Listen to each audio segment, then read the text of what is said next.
Ова е третата премиера по годишната програма на Министерството за култура,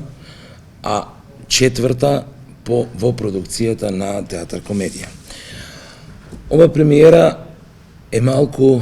повообичаена, односно по-невообичаена, се извинувам, од претходните. Зошто? Јас тоа ќе го оставам да го објасни режисерката. Инаку морам да признам и задоволство ми беше да работам со режисер како Ирена Стериевска. Вечера за глупаци е еден од најпопуларните француски модерни комедии, да речеме, по текста на Франсис Вебер, кој што има добиено многу награди, сега да не ги набројуваме, да не губиме време, многу награди за овој текст. Оно што е интересното во дадениот концепт, моменталниот концепт на оваа постановка е тоа што се обидовме малце да истражуваме деконструкција на поставување на класична модерна комедија. Односно, се занимававме со тотално елиминирање на четвртиот зид, она што ние го викаме во театар четвртиот зид, тоа е дистанцата помеѓу сцената и гледалиштето, односно публиката. И направивме еден концепт кој што подразбира многу прецизна географија. Значи, действието се случува во еден стан, ние цел стан го имаме представено на сцена, публика има од сите 4 страни, што значи дека на некој начин действието не се крие, бркаме некаков хиперреализам во кој што го користиме како алатка за раскажување на приказната. Ова е приказна на некој начин за предрасудите на модерното општество. Се работи за представник за конфликтот помеѓу представник на високото француско во случајот во општество, меѓутоа апликативно за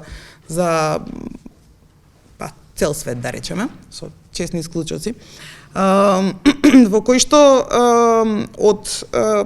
можноста да се поседуваат работи, материјални, нематеријални, веќе почнува човек, репрезентот, ликот да се деформира, а тоа во преносно значење нормално значи и тој дел, тој сегмент од општеството, да се деформира по својата морална оска и почнува да бара одредени ајде да речеме не морално издржани аспекти со кои што може да се забавува.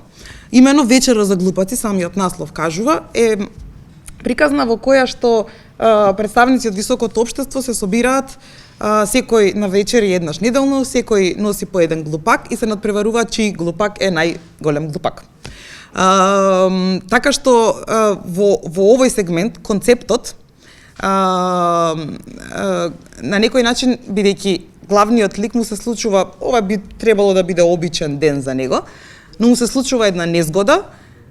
и денот се претвара во еден од најлошите и најнезгодните денови за тој лик. Сега, знаејќи предисторијата на действието, на некој начин концептот за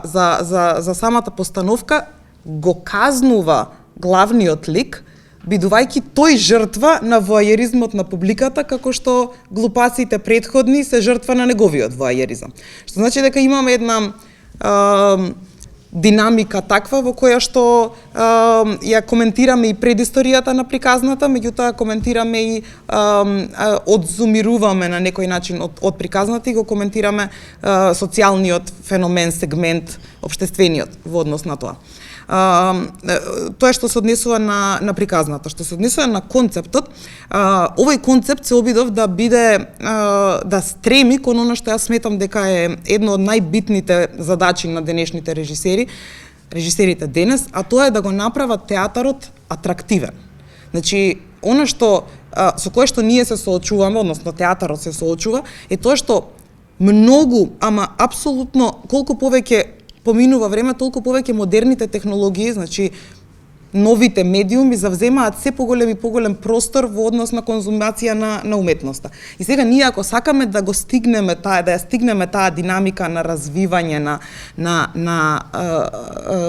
тие нови медиуми и да го вратиме на некој начин или да го одржиме, да го направиме одржлив традиционалниот начин на конзумирање на култура, што значи дека некој треба да стане од комотна фотелја, да се облече, да оди да купи билет во театар, и да гледа представа.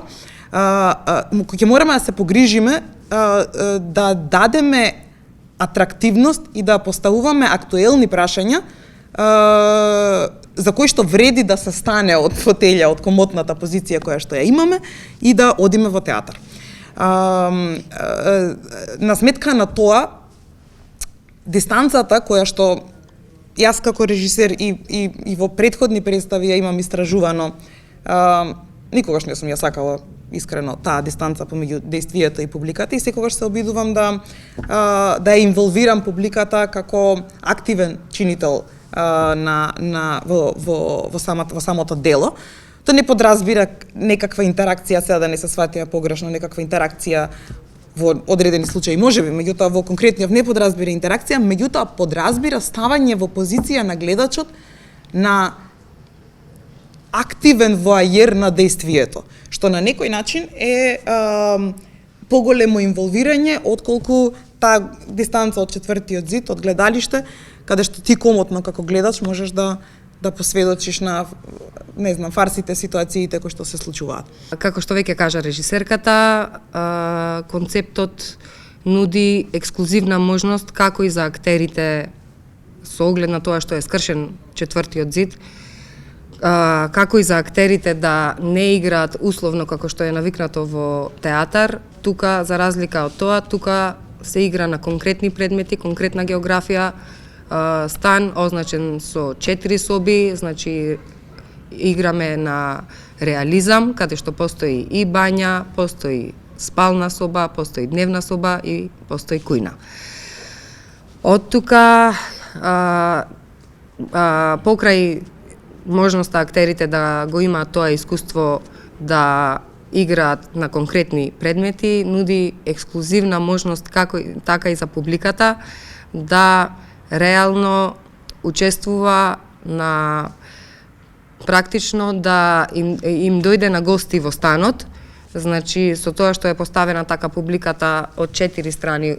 околу станот, имаме од надворешните страни, имаме можност публиката да осети секој мирис, секое движење, секоја гестикулација, значи немаме простор никако да излажиме, да изфекираме никаква реакција, никаков момент, значи тука се оди строго на хиперреализам.